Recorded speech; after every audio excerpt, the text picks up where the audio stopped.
Bon ok, aujourd'hui je suis à Valenton chez Suzuki, chez ABR Moto. Je suis carrément dans la boutique cette fois. Je me suis dit que ce serait pas mal de me taper un petit délire pour essayer une moto que je connais déjà. J'ai essayé il y a quelques années, c'est la GSX-S 125. Et pourquoi je l'essaie à nouveau? Parce que j'ai du mal à me dire qu'elle était si bien que dans mes souvenirs. Parce que pour moi c'est la meilleure des 125. Il n'y a même pas de discussion possible. Et je me dis mais c'est pas possible que ça soit si bien que mes souvenirs le laissent croire. Parce que dans mes souvenirs c'est un dragster le truc, tu vois, hyper fun, hyper agile, avec beaucoup d'allonge, une super vitesse de pointe. Et donc ça fait maintenant quelques temps que j'en cherche une pour la réessayer, pour me convaincre que je n'ai pas rêvé ce jour-là. Je l'avais essayé dans le 77, donc sur des superbes routes de campagne. Autant dire qu'aujourd'hui ça va changer un petit peu de note. J'adore, c'est une pocket bike. Elle est pas longue, elle est étroite, elle est... je pourrais passer dans des ruelles avec. C'est absolument fou comme machine. Quand on conduit, on la voit pas, elle est tellement basse et compacte qu'on a l'impression de se déplacer par la pensée. Et vraiment... super moto. Alors la fiche technique je l'ai faite de façon un petit peu sommaire et pas en sommaire puisqu'on a déjà démarré. C'est donc un petit mono de 125 cm3 qui développe 15 chevaux, soit le maximum autorisé pour cette cylindrée, à 10 500 tours. Le couple est dispo à 8 500 tours et tout ça pour déplacer 135 kg. Il y a 11 litres de réservoir, une boîte 6 et à l'avant on a un disque de 290 mm. J'ai pas regardé combien avait de piston ni le diamètre du disque arrière. Je crois que c'est 260 à l'arrière, il me semble. Je dis ça comme si je m'en souvenais d'il y a plusieurs années, mais en fait non, j'ai lu très rapidement la fiche. Et je sais aussi qu'elle est proposée à 4 400 €, ce qui peut paraître cher. Mais en fait, le secret de cette machine, en plus de ses performances hallucinantes, et je pèse mes mots, c'est que dans cette machine, on trouve plusieurs motos. On a une 125 pour tous les jours, qui est petite, qui se faufile bien, qui est hyper à l'aise en ville. C'est franchement démoniaque d'agilité. Et en plus, on a une moto avec laquelle on pourra parcourir pas mal de bornes. Je connais une propriétaire de GSX-S 125 qui a fait un road trip en Normandie alors que toutes les autres machines étaient des gros cubes. Et elle s'est pas ennuyée, personne l'a attendue. C'était vraiment une moto pas taillée pour ça parce que ça serait exagéré, mais qui s'est pas démontée face à la tâche. On peut pas appeler ça une voyageuse non plus, hein, mais c'est une machine avec laquelle on pourra sortir de la ville. Je crois qu'il y a une vitesse de pointe, j'avais dû aller à 125 km/h avec, j'avais peut-être pas assez baissé la tête non plus. Mais pour une petite cylindrée comme ça, c'est franchement énorme. Parce qu'on peut, en plus de sortir de la ville, avoir encore des ressources pour être à l'aise dans le trafic, même le plus rapide.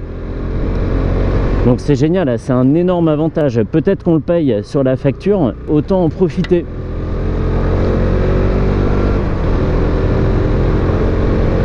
J'aime trop. J'aime trop, elle est fine, elle est... Alors pour les 125, c'est bien quand on a un gabarit très fin. Par contre, sur la Z650 par exemple, j'aime pas du tout. À partir d'une certaine cylindrée, on a quand même le droit d'avoir une moto un peu costaud. Mais là, c'est vraiment exactement ce qu'il faut. L'afficheur, je vais en parler, on le connaît, hein, c'est ce cristaux liquide vert sur fond noir, très complet, très fourni en informations, parfois... un peu trop, puisque quand on regarde d'un rapide coup d'œil, c'est par moments difficile de saisir la bonne info. Mais on a la vitesse tout à gauche, un compte-tours tout en haut, avec une zone rouge à 11 500 tours et une fin de compte-tours à 13 000 tours. On a un indicateur de rapport engagé très très précieux, hein, parce que quand on débute la moto, donc notamment sur 125, on n'a pas forcément cette gymnastique de savoir en quel rapport on est. Au bout d'un moment, ça vient, on sait que voilà, instinctivement on a monté 3 rapports, on en a descendu 2, etc., etc. Donc le calcul se fait facilement, mais pas forcément pour les débutants. Donc c'est une très bonne aide. On a une horloge, je me demandais ce que c'était 1053, mais en fait c'est 10h53. On a un totaliseur et une jauge à essence, et ça, énorme plus aussi. Comme ça, on n'a pas à faire son calcul de kilométrage en disant bon, la dernière fois j'ai fait 200 bornes, un pneu éclaté. J'ai fait 200 bornes et j'étais juste, mais j'avais pas roulé très vite, et ce que machin et tout. Donc, très bien, on baisse les yeux, on a cette jauge en 5 segments et on sait combien de litres il nous reste sur les 11 litres totaux. Là, je suis dans le trafic. Je vais attendre que la Mercedes passe et puis je vais la suivre. Voilà, superbe. Et en plus, il a baissé les vitres. Du coup, c'est tout dégagé. Elle est trop belle de ligne, celle-là. Et moi, je suis plutôt BMW, donc c'est dire. Mais vraiment génial. Là, elle se démonte pas. Hein. On est un petit peu plus de 105 km/h. Et en plus, elle ne vibre pas, cette machine. Le moteur est très bien équilibré. On pourrait dire ouais, mais c'est normal et tout. Non, non, non, non. Il y a des 125 qui vibrent beaucoup. Et là, même dans les cale-pieds, même le plus au contact de la machine possible, on n'est absolument pas gêné par les vibrations. Et là, franchement, j'ai juste à penser où je veux aller et j'y suis déjà. Hein. Elle est géniale.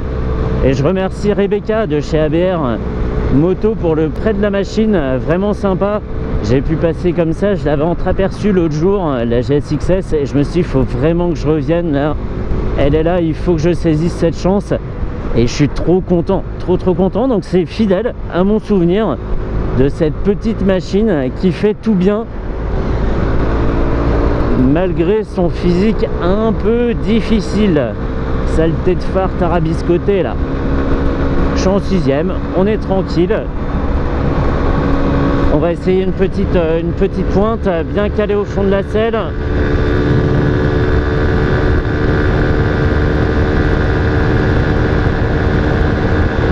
Alors le point de vue n'est pas très intéressant, je le sais. Allez, je sors l'aérofrein. Non, non, c'est parfait, c'est ce que je voulais voir. Là on est tranquille, à part le bruit qui trahit la faible puissance de l'ensemble et la réaction à la poignée qui est un petit peu plus molle que sur un gros cube. Franchement, là comme ça, on projetterait les images sans son.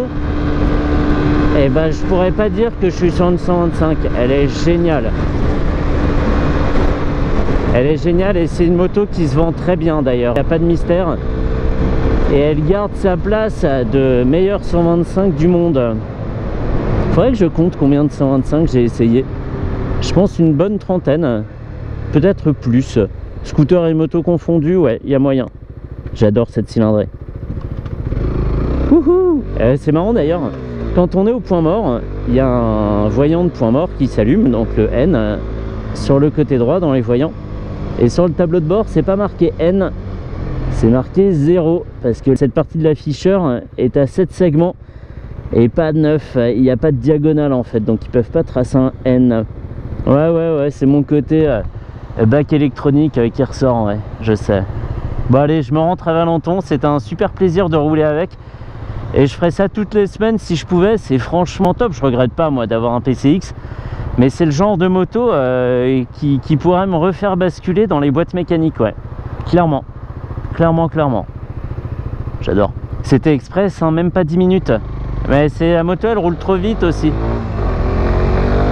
J'adore. Personne me suit, hein. Le mec qui se fait carrément des films. Non mais franchement, ils étaient impressionnés, ils ont pas osé me doubler. Insertion, pas de souci, je choisis mon moment. Il n'y a pas de problème. Et ça se passe tout seul. Pas ridicule, hein. Il y a une S Miller là-bas qui s'en va, je vais aller la rattraper.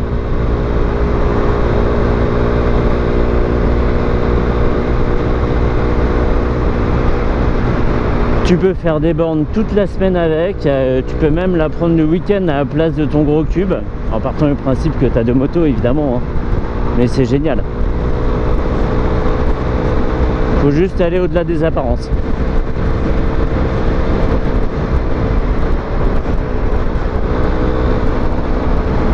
Allez, terminé pour cette GSX-S 125.